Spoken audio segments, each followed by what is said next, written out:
Iran's 2024 presidential elections were quite unexpected, prompted by the sudden death of President Ebrahim Raisi, along with a number of members of his entourage in a helicopter crash in May of 2024.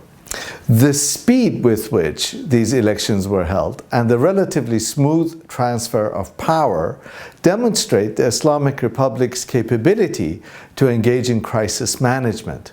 This is a system that for the last 45 to 46 years hasn't necessarily succeeded in managing the economy, managing popular expectations, and delivering on many of the promises of the revolution, but it has proven itself to be quite adept at crisis management.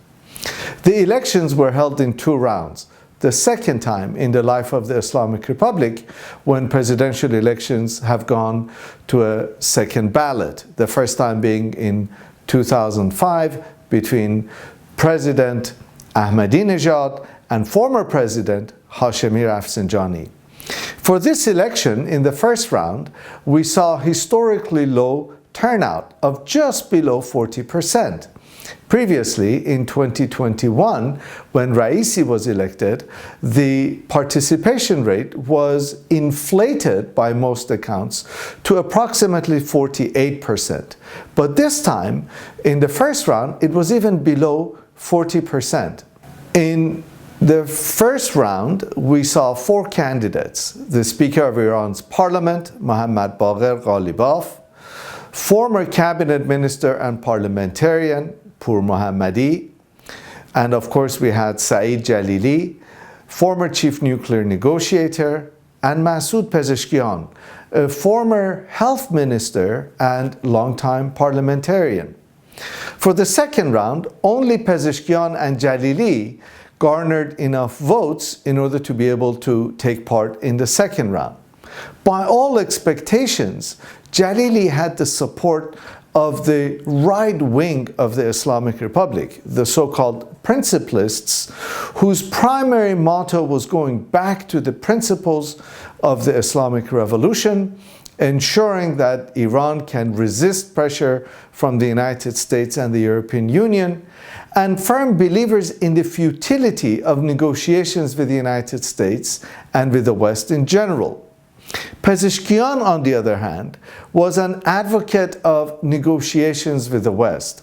He managed expectations by not necessarily promising to have the sanctions removed, but he did promise to present a new face of Iran, a face of Iran that was keen to negotiate, at least engage in dialogue and exchange of ideas.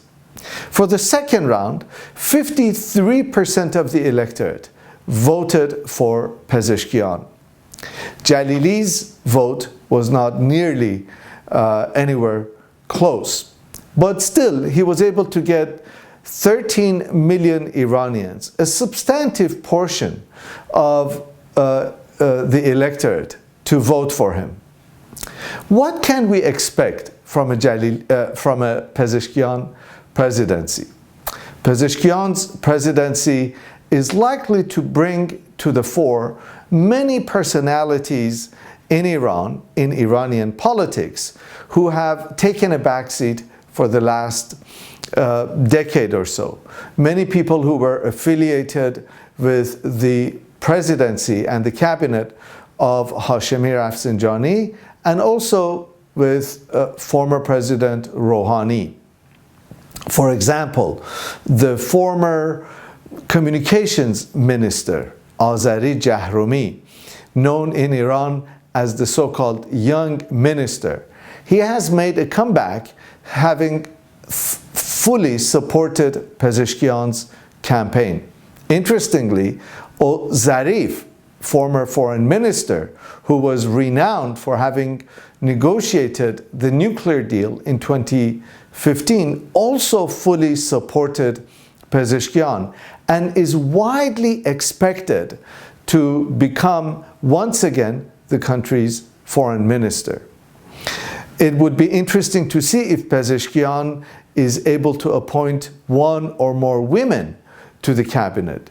The only time in the life of the Islamic Republic when there's been a female cabinet member was during the Ahmadinejad presidency, when the country had a female minister of health who was later called before the parliament and forced to resign. So it would be interesting to see what Pezeshkian can do in several respects. Whether or not the president-elect can deliver on many of the promises that are expected of him, this is likely to be quite an important presidency for the life of the Islamic Republic. The supreme leader, Ayatollah Ali Khamenei, is 85 years old. And for the last 10 years, the country has been gearing up for succession of the supreme leader. It is quite likely that it will be during this presidency when Iran will see a succession in its highest political office. It would be interesting to see how Pezeshkian and his administration will be able to manage that space, the succession of the supreme leader, and what the relationship will be in the next 4 or 8 years, probably, between the office of the president and the office of the leader. It would also be interesting to see if Pezeshkian will follow many of the hallmark foreign policies for which the Ra'isi administration became famous. 2 stand out in particular.